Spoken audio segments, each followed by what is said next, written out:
How to save TikTok draft video in gallery without posting. First, open TikTok app. Click here. Now record a video.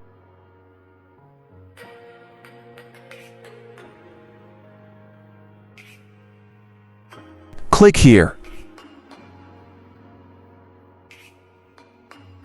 Click on Next.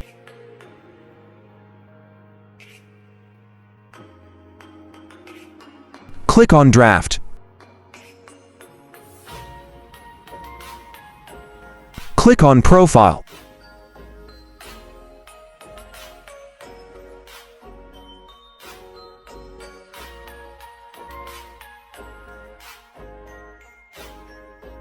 Now click here.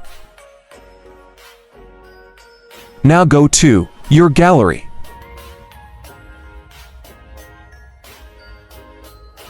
Here you can see my TikTok draft video has been saved. This way you can save your TikTok draft video in gallery without posting.